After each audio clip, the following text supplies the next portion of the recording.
Hello friends, welcome to దేవాంష్క stories world. ఇప్పుడు మీరు వినబోతుంది అలా మొదలైంది స్టోరీలోని 13వ భాగం.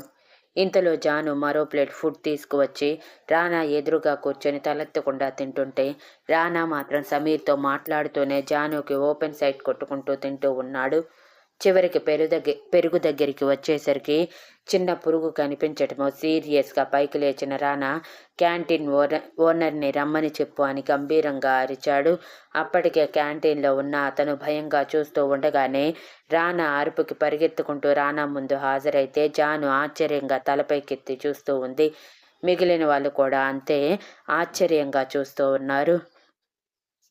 రానా కోపంగా క్యాంటీన్ ఏరియా ఓనర్ వైపు చూస్తూ ఏంటిది అని సీరియస్గా పెరుగులో కనిపిస్తున్న పురుగుని చూపిస్తూ అడగగానే అతను గజగజ వణికిపోతూ sorry sir, I'm really sorry అని అన్నాడు. అంతే, రానా కొట్టిన దెబ్బకి విసురుగా వెళ్ళి కింద పడ్డాడు. అప్పుడే సమీర్ తన భోజనం మొత్తం తినేసి పెదవులు కడుక్కుంటూ వచ్చి రానా చేసిన పనికి కళ్ళు పెద్దవి చేసి చూస్తూ ఉన్నాడు. మిగిలిన ఎంప్లాయీస్ పరిస్థితి కూడా అదే. రానాలో ఫైర్ని ఎప్పుడూ డైరెక్ట్గా చూడలేదు. అటువంటిది ఫస్ట్ టైం చూస్తూ ఉంటే వాళ్ళకి గుండెలు దడదడలాడాయి. సంజయ్కి అలవాటే కావటంతో వీడు చచ్చాడు అనుకున్నాడు జాలిగా క్యాంటీన్ ఓనర్ వైపు చూస్తూ. సారీ ఏంటి సారీ, నా కంపెనీలో చిన్న తప్పు జరిగినా సరే నేను బేర్ చేయను. అటువంటిది ఏకంగా ఫుడ్లో ఇలాంటి క్రియేచర్ ఉండటం ఏంటి? ఇదేనా నువ్వు ప్రిపేర్ చేస్తున్నప్పుడు చూసుకునేది? ఇదేనా నువ్వు తీసుకుంటున్న జాగ్రత్త? నా ఎంప్లాయీస్కి ఏమైనా జరిగితే నువ్వు బాధ్యత తీసుకుంటావా అని అరుస్తూ ఉంటే, సార్ అంటూ అతను పైకి లేచి, ఐఎమ్ సారీ సార్, ఇంకెప్పుడు ఇలా జరగకుండా చూసుకుంటాను. ప్లీజ్ ప్లీజ్ సార్, మా కాంట్రాక్ట్ని క్యాన్సిల్ చెయ్యొద్దు అని బ్రతిమలాడాడు. నేను ఎవరికి రెండో ఛాన్స్ ఇవ్వను. ఒక్కసారి మాత్రమే నా దగ్గర ఛాన్స్ ఉంటుంది. సో ఇప్పుడు మాత్రమే ఛాన్స్ ఇస్తున్నాను. నెక్స్ట్ టైం నుంచి ఇలాంటివి ఏమైనా జరిగితే ఐ స్వేర్ నీకు ఎక్కడా జాబ్ లేకుండా చేస్తాను. పో ఇక్కడి నుంచి అని అరవటంతో బ్రతుకు జీవుడా అనుకుంటూ ఆ క్యాంటీన్ ఓనర్ పరుగున వెళ్ళిపోతే జాను కప్పల నోరు తెరిచి ఇంత చిన్న విషయానికి ఇంత పనిష్మెంట్ అవసరమా అని అనుకుంది మనసులో. ఆ మాట తనకి వినిపించినట్టు రానా సూటిగా జాను వైపు చూస్తూ, చిన్న పామైనా పెద్ద కర్రతో కొట్టాలి, చిన్న తప్పైనా పెద్ద శిక్ష వెయ్యాలి, ఇది నేను సొంతంగా రాసుకున్న రాజ్యాంగం అని గంభీరంగా చెప్పి జాను తీసుకువచ్చిన వాటర్ బాటిల్ కంప్లీట్ చేసి 15 మినిట్స్ తర్వాత నా క్యాబిన్కి రా మిస్ జాన్వి అని సీరియస్గా చెప్పి సంజయ్ని రమ్మని వెళ్ళిపోయాడు. రానా వెళ్ళిపోయాక అక్కడ వాతావరణం అంతా సద్దుమణిగిందనిపించింది. కానీ అందరి ఫేస్లలో భయం మాత్రం పోలేదు, ముఖ్యంగా సమీర్ ఫేస్లో.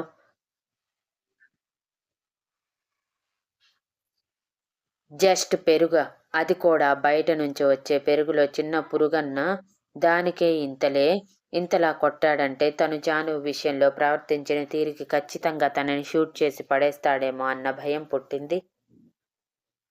పైగా రానా జాను మీద స్పెషల్ అటెన్షన్ తీసుకోవటం తను మెంటల్గా ఫిక్స్ అయ్యాడు జాను రానా పర్సనల్ అని.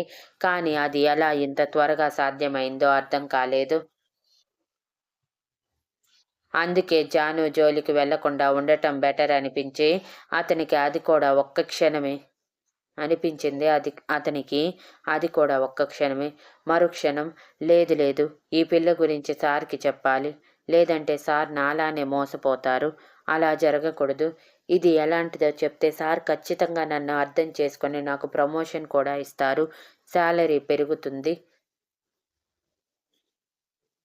అలా పెళ్ళవ్వగానే ఇలా శాలరీ పెరిగితే వావ్, జాను వాళ్ళ అమ్మ వాళ్ళ దృష్టిలో నేను ఒక హీరో అయిపోతాను, ఇప్పటికే వాళ్ళ దృష్టిలో నేను గొప్పవాడిని కదా అని తనలో తానే గర్వంగా అనుకుంటూ ఎదురుగా కోపంతో ఊగిపోతున్న జానుని చిరాకుగా చూసి, మంచి పర్సన్ని సెలెక్ట్ చేసుకున్నావు జాను, కానీ మర్చిపోతున్నావు మీ మధ్య నేనున్నానని. నీ గురించి నిజం నేను సార్కి చెప్తే నీ మొహం మీద ఉమ్మేస్తారు, చూస్తూ ఉండు నీ జీవితం ఏమవుతుందో అని వెటకారంగా చెప్పి వెళ్ళిపోతే,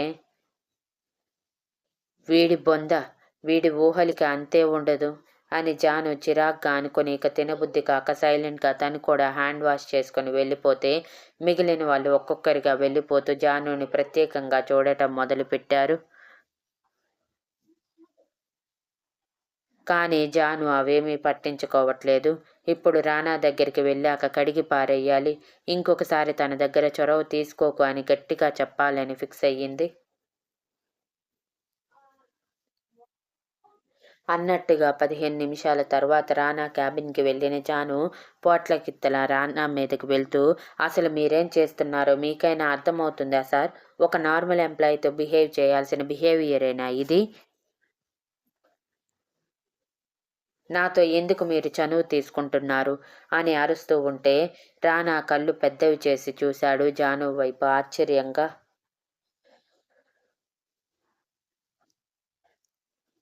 పక్కనే ఉన్న సంజయ్‌కైతే అసలు నమ్మబుద్ధి కూడా కాలేదు.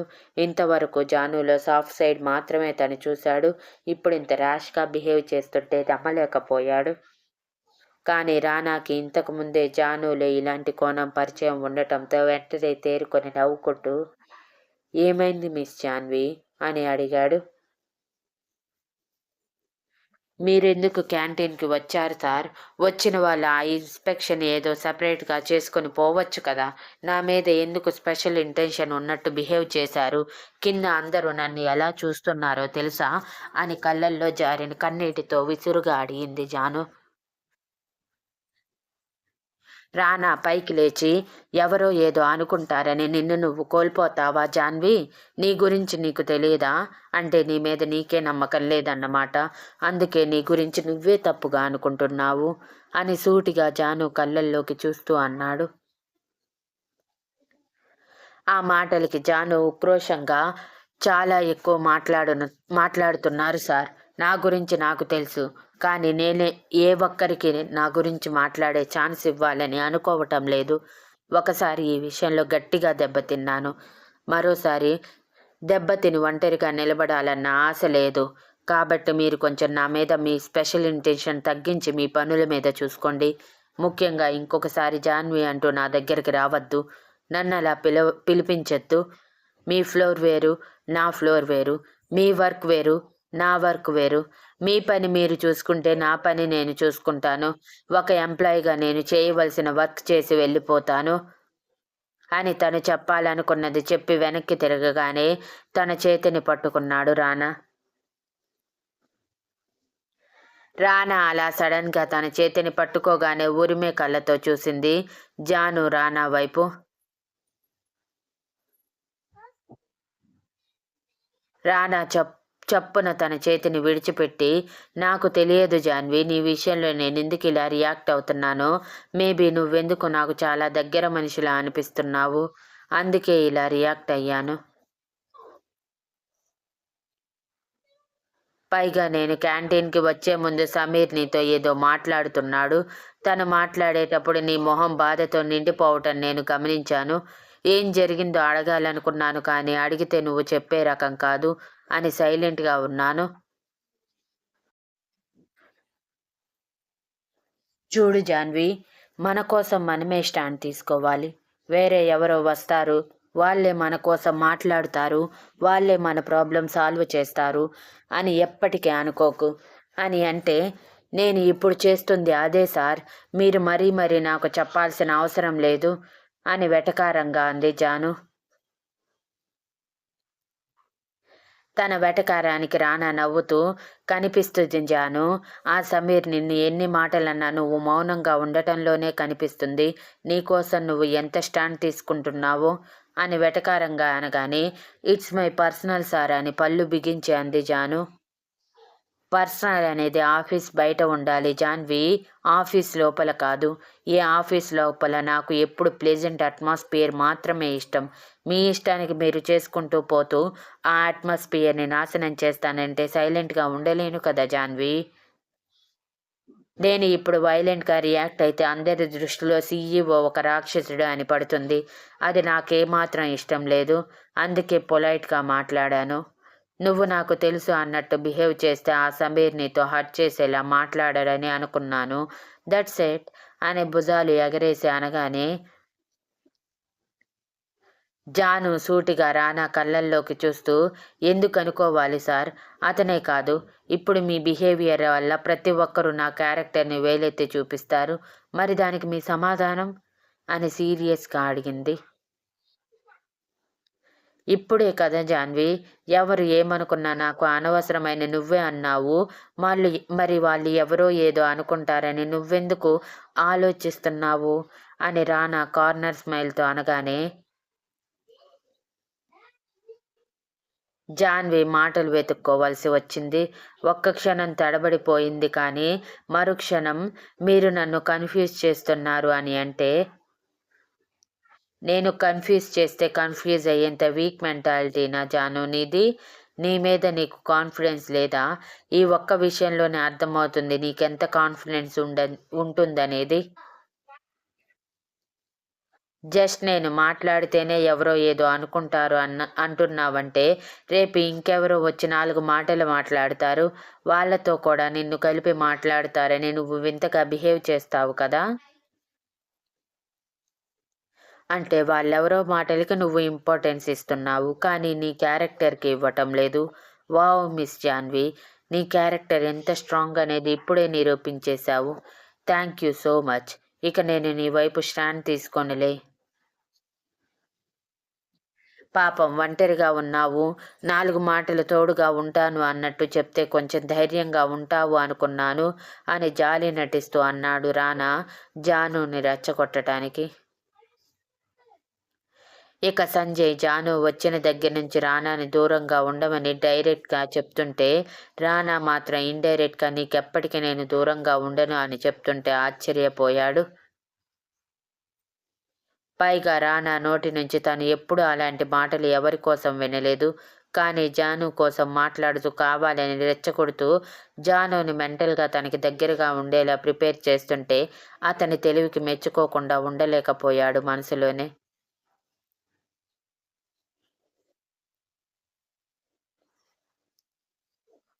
జాన్వికి ఏం మాట్లాడాలో కూడా అర్థం కాలేదు రానా మాటలకి. అతను పదే పదే తన క్యారెక్టర్ గురించి మాట్లాడుతుంటే చాలా చాలా కోపం వస్తుంది. ఇంతకుముందు ఆ సిచ్యువేషన్ ఫేస్ చేసే ఇక్కడి వరకు వచ్చింది. ఇక్కడికి వచ్చాక కూడా అదే అంటే తన వల్ల కావటం లేదు. పైగా రానా నోటి నుంచి అసలు తన క్యారెక్టర్ గురించి మాట కూడా వినాలంటే చాలా కష్టంగా ఉంది జానుకి.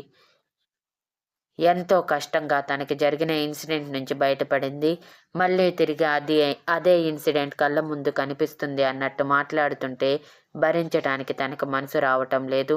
అందుకే కోపంగా, మీతో క్లోజ్గా ఉంటేనే నా గురించి రూమర్స్ వస్తాయి సార్. మీరు నాతో నార్మల్గా బిహేవ్ చేసి ఒక ఎంప్లాయీలా ట్రీట్ చేస్తే ఎవ్వరూ నా గురించి ఏమనుకోరు. నేను మీకు ఫ్రెండ్ని కాదు. కనీసం తెలిసిన అమ్మాయిని కూడా కాదు. కాబట్టి మీరు ఇంకొకసారి నా దగ్గర చొరవ తీసుకోకండి ప్లీజ్ అని సీరియస్గా చెప్పి అక్కడి నుంచి బయటికి వెళ్ళిపోతే రానా నవ్వుకుంటూ కూర్చున్నాడు. జాను వెళ్ళిపోగానే సంజయ్ కంగారుగా, సార్ మేడం వెళ్ళిపోతున్నారు అనగానే రానా ఒక ఐబ్రో రైస్ చేసి, మేడం ఏంటి అని అడిగాడు బేస్ వాయిస్లో. సార్, ఇక ఈ దాగుడు మూతలు ఆపండి. నాకు ఆల్రెడీ అర్థమయ్యింది. జాన్వి మేడమే ఆ రోజు మీరు హోటల్లో వెతికిన అమ్మాయి అని. ఆ అమ్మాయి పర్సనల్ అని నాకు అర్థమయ్యింది. కాబట్టి ఇక మీరు నా దగ్గర దాచాలనుకోకండి. మర్చిపోకండి సార్, నేను మీ పర్సనల్ అసిస్టెంట్ని అని నవ్వుతూ అనగానే రానా సూటిగా చూశాడు సంజయ్ వైపు. దెబ్బకి సంజయ్ నవ్వటం మానేసి, సారీ సార్, చొరవ తీసుకుంటున్నాననుకుంటున్నారు కానీ మీరు ఎవరికీ అంత చొరవ ఇవ్వరన్న విషయం మర్చిపోయాను. అయినా కూడా నేను మీ దగ్గర చొరవ తీసుకుంటాను సార్. జాన్వి మేడం నాకు మేడం. ఇక నేను ఇప్పటి నుంచి జాన్విని మేడం అనే పిలుస్తాను అని అనగానే, అప్పుడు కానీ నిన్ను ఈ ఆఫీస్ అంతా పరిగెత్తించి మరీ కొట్టదు అని వెటకారంగా అన్నాడు రానా. ఎందుకు సార్ అని సంజయ్ బిక్కమొహం వేస్తే, లేకపోతే మేడం అని పిలిస్తే తనకి నాకు మధ్య ఏదో రిలేషన్ ఉందని నువ్వు అలా పిలుస్తున్నావని అనుకుంటుంది. ఇప్పుడే ఇంతగా వార్నింగ్ ఇచ్చి వెళ్ళాక కూడా నువ్వు ఇలా బిహేవ్ చేస్తే తప్పకుండా నిన్ను కొడుతుంది. సో బెటర్ నోరు మూసుకొని నీ వర్క్ నువ్వు చూసుకోవటం. మెయిన్లీ మా విషయాల్లో నువ్వు ఇన్వాల్వ్ అవ్వక సంజయ్. నేను ఏ పని చెప్తే అది చేయటమే నీ పని ఇప్పటి నుంచి అని సీరియస్గా చెప్పటంతో ఓకే సార్ అని అన్నాడు సంజయ్. ఆ తర్వాత ఎవరి వర్క్ వాళ్ళదన్నట్టు సమయం స్పీడ్గా గడిచిపోయింది. సాయంత్రం సమయం జాను తన వర్క్ అయిపోగొట్టి హాస్టల్కి వెళ్ళటానికి ఆఫీస్ నుంచి చాలా త్వరగా బయటికి వచ్చిందో లేదో ఇలా తన పక్కన బైక్ ఆపిన సమీర్ వెక్కిలిగా నవ్వుతూ నాతో వస్తావా జాను, అలా లాంగ్ డ్రైవ్కి వెళ్దామని అడిగాడు. వస్తే నీ భార్య నిన్ను చెప్పుతో కొడుతుందేమో, ఒక్కసారి ఆలోచించు అని జాను వెటకారంగా అనగానే నన్ను అంత మాట అంటావా అంటూ జాను మీదకి వెళ్ళాలనుకునేలోపు నువ్వు నా మీద చెయ్యెత్తితే నీ పరిస్థితి ఏమవుతుంది నీకు ఆల్రెడీ అర్థమయ్యే ఉంటుంది సమీర్. మధ్యాహ్నం చూశావు, ఇంకా ఓవర్ చేయాలనుకుంటే నీ ఇష్టం. తర్వాత నీకేదైనా జరిగితే మాత్రం నన్ననొద్దు అని జాను రానాని తెలియకుండానే అడ్డం పెట్టుకోగానే సమీర్ ఒక్క క్షణం బెదిరిపోయి మరుక్షణం అదేదో సార్కి నీ గురించి తెలియక నీ వెనక నిలబడ్డారు, కానీ నీ గురించి తెలిసాక నీ మొహం కూడా చూడరు. ఈ విషయం నీకు కూడా తెలుసు కాబట్టి అనవసరంగా ఎక్కువ ఊహలు ఊహించుకోకు మిస్ జాన్వి. హోహోహో, మిస్ జాన్వీనా నువ్వు? కానీ నువ్వు కన్యవి కాదే అని సమీర్ అనగానే జాను మొహం పాలిపోయి నీ లిమిట్స్లో నువ్వు ఉండు మిస్టర్ సమీర్. ఇంకొకసారి నా గురించి నువ్వు ఇలా మాట్లాడుతున్నావని, నా కోసం ఆలోచిస్తున్నావని వెళ్ళి నీ భార్యతో చెప్పానంటే నీ పరిస్థితి ఏమవుతుందో నువ్వు కూడా ఊహించలేవు. బికాజ్ నీకు తన గురించి ఇంకా తెలియదు కదా. తెలిసిన రోజు ఇదే మాటలు నా ఎదురుగా వచ్చి నిలబడి మాట్లాడు అని సమీర్ని పైనుంచి కింద వరకు చూస్తూ ఒక అడుగు ముందుకు వేయగానే సమీర్ తన ఎడమ చేతితో జాను చేతిని పట్టుకొని ఏంటి నీ చెల్లిని చూపించి నన్ను భయపెడుతున్నావా? నీ చెల్లికి అంత సీన్ ఉందనుకుంటున్నావా? అది నా ఇంట్లో కుక్కిన పేనులా నేనేది చెప్తే అదే చేస్తుంది అని అనగానే జాను చిన్న నవ్వు నవ్వి తన చేతిని విదిలించి కొట్టి అయితే మరీ మంచిది, నాకేం పోయింది. శుభ్రంగా వెళ్ళి నీ భార్యతో ఇదే మాట చెప్పు. నేనేమైనా వద్దన్నానా ఏంటి అని సమీర్కి మాట్లాడే అవకాశం ఇవ్వకుండా వెళ్ళిపోయింది. జాను వెళ్ళిపోగానే సమీర్ పళ్ళు కొరుకుతూ కావాలని షో ఆఫ్ చేస్తుంది. నేను చూస్తాను ఎన్ని రోజులు ఇలా ఉంటుందో అని అనుకుని ముందుకు వెళ్ళిపోయాడు, కానీ వెనకే వస్తున్న ప్రమాదాన్ని చూడలేదు. అందరూ వెళ్ళే టైంకి కిందకి వచ్చాడు రానా. కావాలని ఆ రోజు చాలా త్వరగా తన వర్క్ కంప్లీట్ చేసుకొని ఆ రోజు సంజయ్ని కూడా డ్రైవ్ చేయవద్దని తనే డ్రైవింగ్ సీట్ తీసుకున్నాడు రానా కావాలని. అది ఎందుకో తెలియకపోయినా రానాని అడిగేంత ధైర్యం లేకపోవడంతో సంజయ్ సైలెంట్గా పక్క సీట్లో కూర్చున్నాడు. రానా కారులో కూర్చోవటమే తన ఎదురుగా జాను సమీర్ ఇద్దరు మాట్లాడుకోవటం కనిపించి ఏం మాట్లాడుకుంటున్నారో కూడా వాళ్ళ మొహాలు చూసి ఈజీగా అర్థం చేసుకొని సమీర్ జాన్వి చేతిని పట్టుకోవటమే మొహం ఎర్రగా మార్చి వీడికి నా స్టైల్లో బుద్ధి చెప్పాల్సిందే, లేదంటే ఇలానే చేస్తూ ఉంటాడు అనుకుని కార్ స్టార్ట్ చేశాడు. సమీర్ వెళ్ళటం గమనించి అప్పటికే సంజయ్కి సిచ్యువేషన్ చాలా వరకు అర్థమైపోయింది. రానా మొహంలో కోపం చూస్తూ ఎవడికో ఈరోజు మూడింది అని భయంగా అనుకుంటూ ముందుకు చూశాడు. అప్పుడే సమీర్ ఆఫీస్ గేట్ దాటి పక్కకు వెళ్ళిపోవటంతో సంజయ్కి అనుమానంగా ఎవరూ కనిపించక అయోమయంగా ఎవరూ కనిపించటం లేదేంటి, ఎవరు సార్ కోపానికి బలవపోతున్నారబ్బా, చాలా ఎగ్జైటింగ్గా ఉంది నాకైతే అని అనుకుంటూ ఉండగానే కార్ స్టార్ట్ అవ్వటం, సీట్ బెల్ట్ పెట్టుకో అని రానా బేస్ వాయిస్లో అనటమే సంజయ్ స్పీడ్గా సీట్ బెల్ట్ పెట్టేసుకొని రానా వైపు కొంచెం భయంగా చూస్తూ స్పీడ్గా వెళ్ళకండి సార్ ప్లీజ్, నాకు భయం అని అనగానే రానా ఒక్క చూపు చూసి గేర్ మార్చి కారు ముందుకు ఉరికించాడు. ఫస్ట్ కార్ స్లోగానే పోతుండటంతో ఏంటబ్బా ఈ వింత, సార్కి కోపం వస్తే ఇలా ఉండదే, ఇంత స్లోగా కారు ఎందుకు వెళ్తుంది అని అనుకుంటూ అయోమయంగా చూస్తున్నాడు. బికాజ్ ఎదురుగా ఆఫీస్ ఎంప్లాయీస్ అందరూ తమ తమ వెహికల్స్ లేదా క్యాబ్స్లో వెళ్తూ ఉన్నారు. ఇంకొందరు నడిచి బస్టాప్ వైపు వెళ్తూ ఉంటే ఇంకొందరు ఆటోలో వెళ్తూ ఉన్నారు. ఆఫీస్ ప్రెమిసెస్ దాటేసరికి రానా కొంచెం స్పీడ్ పెంచాడు. సంజయ్ తను ఊహించుకున్నట్టు ఏమీ జరగకపోవటంతో అనుమానంగా, సార్, మీకు ఎవరి మీదో కోపం వచ్చింది కదా, అంత ఈజీగా మీ కోపం పోయిందా అని అడిగాడు. ఆ మాటకి రానా ఈవిల్ స్మైల్ ఒకటి విసిరి సైలెంట్గా ఇంకొంచెం స్పీడ్ పెంచగానే స్టార్ట్ అయ్యింది అని సంజయ్కి గుండె దడ పెరిగింది. సంజయ్ హార్ట్ బీట్ 100 దాటి కొట్టుకుంటూ ఉంటే అనుమానంగా ఎదురుగా చూశాడు. ఎదురుగా సమీర్ బైక్ మీద హుషారుగా వెళ్తూ ఉండటం కనిపించి కళ్ళు పెద్దవి చేస్తే రానా చూపు మొత్తం సమీర్ మీద ఉండటం గమనించి, వీడు మళ్ళీ ఏం చేసి చచ్చాడు మేడం విషయంలో? సార్కి ఇంత కోపం వచ్చిందేంటి? నేనేమైనా మిస్ అయ్యానా అని అనుకున్నాడు. ట్రాఫిక్ కొంచెం దాటి ముందుకు వెళ్ళి సమీర్ తన బైక్ స్పీడ్ పెంచటం, వెనకే రానా కాస్త సమీర్ బైక్ కంటే ఇంకొంచెం స్పీడ్ పెంచటం, సంజయ్ వైపు ఒక చూపు చూడటం క్షణాల్లో జరిగిపోయాక సంజయ్ సీట్ బెల్ట్తో పాటు పైన ఉన్న హ్యాంగర్ని గట్టిగా పట్టుకొని కళ్ళు మూసుకొని శ్రీ ఆంజనేయం ప్రసన్నాంజనేయం అని చదువుకుంటూ ఉండగా రానా ఫుల్ స్పీడ్తో సిగ్నల్ పడేలోపు సమీర్ పని అయిపోగొట్టాలని ఫిక్స్ అయి కారు ముందుకు ఉరికించాడు. అది గమనించిన సమీర్ హుషారుగా జానుని ఏడిపించాను అనుకుని ఇంటికి వెళ్తూ ఇంటి దగ్గర తన భార్యని చెప్పు చేతల్లో పెట్టుకుంటున్నానని జానుకి నిరూపించాలని ఏదేదో ఊహించుకుంటూ పోతూ ఉన్నాడు. ఇంతలో సడన్గా వెనక నుంచి ఒక కార్ చాలా ర్యాష్గా డాష్ ఇవ్వటంతో తన బైక్తో పాటు ఒక్కసారిగా పక్కకి పడిపోయాడు.